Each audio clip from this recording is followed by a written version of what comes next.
Breaking news में बड़ी खबर सामने आ रही है। महागठबंधन की मुश्किलें लगातार बढ़ती जा रही हैं। ऐसे में अब पीएम मोदी ने पहली बार अपने मां के अपमान पर चुप्पी तोड़ी है और सीधा सीधे महागठबंधन को कटघरे में खड़ा कर दिया है, जिससे राहुल और तेजस्वी दोनों के दोनों बैकफुट पर आ गए हैं। आपको बता दें कि 4 सितंबर को बिहार बंद होने वाला है। इस मुद्दे पर ज्यादा जानकारी के लिए मेरे साथ मेरे सहयोगी नवींदु जी मौजूद हैं।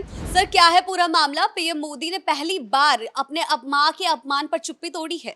देखिए, प्रधानमंत्री नरेंद्र मोदी ने आज जबरदस्त हमला बोला है।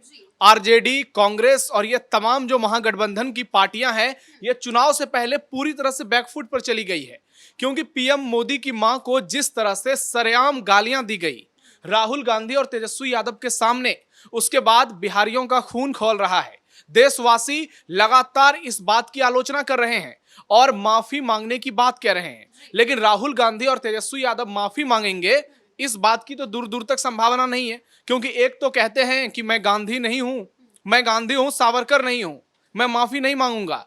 दूसरे जंगल राज के सबसे बड़े प्रोडक्ट हैं, उनसे माफी मांगना ये संभव ही नजर नहीं आता है।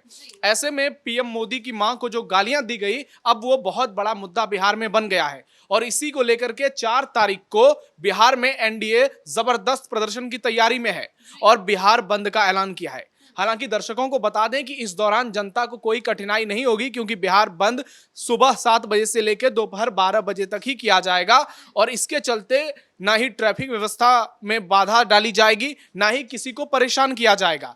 लेकिन चुनाव से पहले जिस तरह से बीजेपी और एनडीए इसे बड़ा मुद्दा बना रही है, उससे महागठबंधन पूरी तरह से बैकफुट पर है और राहुल गांधी, तेजस्वी यादव के पास कोई जवाब नहीं है। पीएम मोदी ने सीधे सीधे कह दिया कि यह सिर्फ उनकी मां का अपमान नहीं है, बल्कि यह पूरे देश का अपमान है। आप सोचिए कि जो नरेंद्र मोदी की माता जी हैं, वो इस दुनिया में नहीं है, वो दिवंगत हो चुकी हैं और एक बूढ़ी माता जो इस दुनिया में नहीं है, उन्हें इस तरह की भद्दी गालियां ये बताती है कि आरजेडी और कांग्रेस वालों की सोच क्या है। ये सिर्फ और सिर्फ इनका मकसद रह गया है महिलाओं का अपमान करना, और ये महिलाओं को जिस तरह से कटघरे में खड़े करते हैं, वो बताता है कि जंगल राज एक बार फिर से लौट सकता है अगर ये लोग सत्ता में आएंगे। और सोशल मीडिया पर लोग इसी की बातें कर रहे हैं। पीएम मोदी ने आज बड़ी बड़ी बातें की। उन्होंने इस पूरे मुद्दे पर बिहार की तमाम महिलाओं से ना सिर्फ बात की, बल्कि उनसे गुजारिश की कि आप एनडीए का साथ दीजिए। अगर बिहार में फिर से इनकी सरकार बनती है तो महिलाओं का खुलेआम अपमान किया जाएगा। पीएम मोदी ने जो बड़ी बातें कही हैं, वो अपने दर्शकों को बताते हैं। उन्होंने सीधे सीधे कह दिया कि यह देश का अपमान है, क्योंकि जिस तरह से गालियां दी गई और जो गालियां दी गई उसका जिक्र भी कोई नहीं कर सकता है। वो शब्द अपने आप में बताता है कि आरजेडी और कांग्रेस के नेता किस कदर गिरी हुई हरकत कर रहे हैं खुलेआम, पब्लिकली।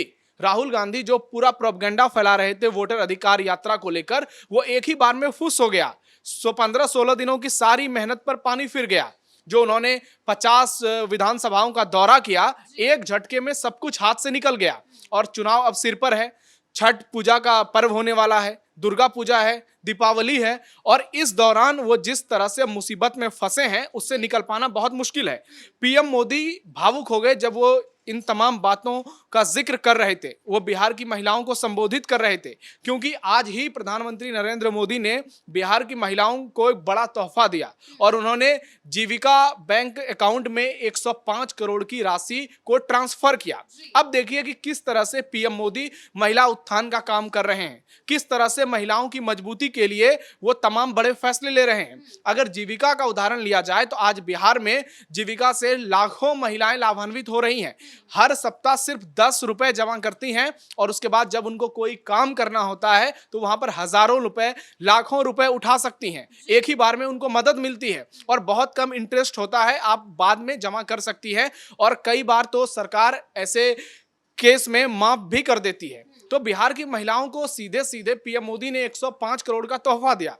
दूसरी ओर नीतीश कुमार ने 2 दिन पहले ही ऐलान किया था कि जो महिलाएं रोजगार शुरू करना चाहती हैं उनको 10,000 रुपए दिए जाएंगे। तो एक तरफ एनडीए की सरकार है जो महिलाओं को आगे बढ़ाने की बात कर रही है। नीतीश कुमार की सरकार ने कुछ दिनों पहले ही 35% आरक्षण का एक बड़ा मास्टर स्ट्रोक चला था बिहार में। वो बार बार इस बात को कहते हैं कि पूरे देश में सबसे ज्यादा पुलिस में अगर किसी राज्य में महिलाएं हैं तो वो बिहार में है। यानी जंगल राज में जो कुछ नहीं नजर आया था वो सब नीतीश कुमार के एनडीए के शासनकाल में नजर आ रहा है। लेकिन जिस तरह से ये लोग गालियां दे रहे हैं, उसे लेकर प्रधानमंत्री नरेंद्र मोदी का निशाना साधना निश्चित तौर पर महागठबंधन को चुनाव से पहले बुरी तरह से पीछे कर गया है। और इस रेस में महागठबंधन जो है अब बहुत पीछे चला गया है। बहुत बड़े बड़े सियासी पंडित हैं, वो तो सीधे सीधे कह रहे हैं कि महागठबंधन अब इस मुद्दे को लेकर ही चुनाव हार गया है, क्योंकि जिस तरह से एनडीए और बीजेपी इस मामले को आगे बढ़ चढ़कर बढ़ा रही है, उससे यही लग रहा है कि यह बात अब बिहार के घर घर तक पहुंची है। लगातार प्रदर्शन देखने को भी मिल रहा है, इस मामले में जारी है। 4 सितंबर को बिहार बंद का भी ऐलान हो चुका है। अब पीएम मोदी ने भी चुप्पी तोड़ दी है, तो इससे राहुल और तेजस्वी की मुश्किलें चुनाव से पहले तो और भी ज्यादा बढ़ जाएंगी। निश्चित तौर पर जिस तरह से कैंपेन बीजेपी एनडीए की ओर से चलाया जा रही है, उसके बाद आप देखिए किस तरीके से विरोध इसका देश भर में हो रहा है। सिर्फ बिहार की बात नहीं है, पूरे देश में इस मामले को लेकर विरोध हो रहा है। बिहार में तो बहुत ज्यादा इसलिए हो रहा है क्योंकि बिहार की धरती पर यह कुकर्म किया है इन लोगों ने। नरेंद्र मोदी ने बहुत बड़ी बातें कही। उन्होंने कहा है कि जिस माता ने अपने बेटे को देश को सौंप दिया, आप उस पर इस तरह के सवाल उठा रहे हैं। और दर्शकों को याद होगी कैसे पीएम मोदी जब भी अपनी मां का जिक्र करते हैं तो वो भावुक हो जाते हैं, उनकी आंखों से आंसू निकल जाते हैं। लोगों को याद होगी वो तस्वीरें जब पीएम मोदी अमेरिका में थे और मार्क जकरबर्ग के सामने वो अपनी मां का जिक्र कर रहे थे।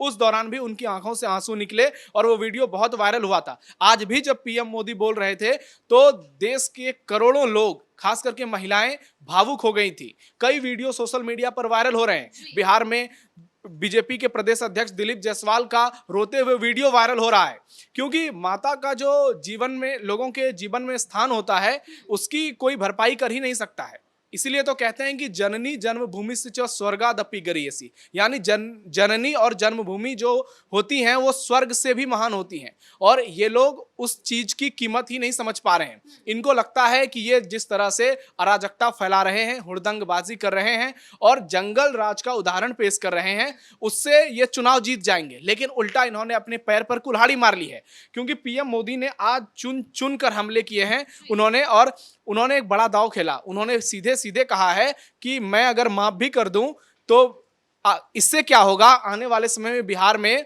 छठ पर्व है, छठ ही मैया इनको माफ नहीं करेंगे। और लोगों को पता है कि छठ पूजा का क्या महत्व होता है। उससे पहले दशहरा है, माता दुर्गा, माता शक्ति की बात होती है, माता शक्ति की पूजा होती है। और राहुल गांधी तो कह चुके हैं पहले ही कि हमारी लड़ाई शक्ति से है। ऐसे में ये पूरा खेल जो है ये महागठबंधन को अब डुबाने की ओर ले जा रहा है। जो स्मार्ट पॉलिटिक्स करना चाहते थे राहुल गांधी और तेजस्वी यादव, अब वो पूरी तरीके से खत्म होती नजर आ रही है, क्योंकि पीएम मोदी की मां को गाली देना आज देश में सबसे बड़ा मुद्दा बन गया है, क्योंकि ये सीधे सीधे महिला सम्मान से जुड़ा है, ये महिला स्वाभिमान से जुड़ा है। आप सोशल मीडिया उठा के देख लीजिए, वहां पर किस तरह से ट्रेंडिंग में पीएम मोदी की बातें आ रही हैं। और विरोध उत्तर से लेकर दक्षिण तक, पूरब से लेकर पश्चिम तक हो रहा है। बिहार में तमाम एनडीए के जितने नेता हैं वो बयान दे रहे हैं। सम्राट चौधरी, विजय सिन्हा, बीजेपी के दोनों सीनियर लीडर और प्रदेश के डिप्टी सीएम हैं, उनका बयान सामने आया है। उन्होंने साफ साफ कहा है कि इसे लेकर बिहार की जनता एनडीए को कभी माफ नहीं करेगी। दूसरी ओर नीतीश कुमार ने इस बयान की घोर निंदा की है। उन्होंने ट्वीट करके नाराजगी जताई है और कहा है कि ये क्षमा करने योग्य नहीं है। लेकिन फिर भी देखा जाए तो पहले जब ये मुद्दा उतूल पकड़ रहा था तो उस दौरान कांग्रेस की तरफ से बयान सामने आया था, पल्ला झाड़ने की एक तरह से कोशिश की जा रही थी। उनका बयान था कि जैसे एनडीए की तरफ से ही किसी को स्टेज पर भेजा गया था और उन्होंने ये सब किया है ताकि महागठबंधन के ऊपर सवाल उठाए जा सके, यानी कि अपना पल्ला राहुल तेजस्वी की तरफ से झाड़ा जा रहा था सीधे तौर पर। ये चोरी भी किया इन्होंने और सीनाजोरी भी ये कर रहे हैं। राहुल गांधी की पुरानी आदत रही है। आप देख लीजिए, उदाहरण के लिए चौकीदार चोर है, इन्होंने 2018 में उस नारे की शुरुआत की थी। उसके बाद उसे 2019 लोकसभा चुनाव तक ले गए, सुप्रीम कोर्ट से फटकार मिली, जाके माफी मांगे। कई ऐसे मुद्दों पर वो पीएम मोदी को गालियां दे चुके हैं। सीधे सीधे कहा था उन्होंने कि सारे मोदी चोर होते हैं। तो राहुल गांधी की आदत है। प्रधानमंत्री ने आज क्या कहा कि वो नामदार हैं, उनको लगता है कि इस देश में उनका कुछ बिगड़ने वाला नहीं है। वो कई बार कह चुके हैं ना कि सरकार भले बीजेपी की हो लेकिन सिस्टम हमारा है। तो ये बताता है कि राहुल गांधी कितने कॉन्फिडेंट हैं और वो खुद को सिस्टम से ऊपर समझते हैं। ना ही सुप्रीम कोर्ट को लेकर वो कुछ समझते हैं, सुप्रीम कोर्ट को, ना ही सरकार को तो कुछ समझते हैं नहीं है। चुनाव आयोग को सीधी गालियां देते हैं। तो राहुल गांधी का भारत के लोकतंत्र पर बिल्कुल भी भरोसा नहीं है। वो इसलिए लगातार ऐसी बयानबाजी करते हैं। और जहां तक माफी मांगने की बात है तो दूर दूर तक वो माफी मांगने की सोच भी नहीं सकते, भले वो चुनाव क्यों ना हार जाए। और ऐसा आप उदाहरण के लिए देखेंगे तो कई उदाहरण आपको मिल जाएंगे जहां पर राहुल गांधी अपने बयान पर कायम रहते हैं, अपने काम पर कायम रहते हैं और ये कांग्रेस को पूरी तरह से डुबाती है। अभी महागठबंधन की जो ये वोटर अधिकार यात्रा निकली बिहार में, राहुल गांधी ने अंतिम दिन भी बड़ा खेला कर दिया। उन्होंने गांधी मैदान से आरजेडी की लगभग सारे झंडे हटवा दिए, वहां पर सिर्फ कांग्रेस के झंडे नजर आ रहे थे। तो ये सिर्फ और सिर्फ लालू यादव और तेजस्वी यादव पर दबाव की पॉलिटिक्स करना चाहते हैं। इन्होंने दिखाने की कोशिश की कि कैसे ही देश के दूसरे हिस्सों से मुख्यमंत्री इनके प्रचार प्रसार के लिए आ सकते हैं, जो बिहारियों को गाली देते हैं। इन्होंने एक तरह से ताकत दिखाने की कोशिश की, लेकिन इनकी ताकत ऐसी थी कि गांधी मैदान भरने की तो दूर की बात, ये सड़क पर इन्होंने अपनी यात्रा समाप्त की। इससे पता चलता है कि राहुल गांधी वास्तव में बिहार में उनकी हकीकत क्या है और कांग्रेस की मजबूती कितनी है। यानी हर ओर से कांग्रेस पार्टी घिरी हुई है। वोटर अधिकार यात्रा पर बवाल हुआ, जमकर बवाल हुआ। एसआईआर को लेकर सुप्रीम कोर्ट ने कल जो टिप्पणी की है, उससे फिर एक बार राहुल गांधी पूरी तरह से बैकफुट पर चले गए। सुप्रीम कोर्ट ने सीधे सीधे कहा कि इन लोगों ने आरोप लगाए थे कि लोगों के नाम काटे जा रहे हैं और इन्हीं लोगों के जो याचिकाकर्ता हैं वो और नाम काटने की याचिका दायर कर रहे हैं। इससे ये मामला समझ में नहीं आ रहा है। एसआईआर पर पीछे चले गए, विकास पर ये कहीं कोई चर्चा ही नहीं है। महागठबंधन लगातार वोट चोरी में उलझा रहा और सारे मुद्दे गायब हो गए। तो आप देखिए कि किस तरीके से महागठबंधन जो है बिहार विधानसभा चुनाव से पहले पूरी तरह से बैकफुट पर चला गया है। इनके पास ना कोई मुद्दा है, इनके पास ना कोई विजन है।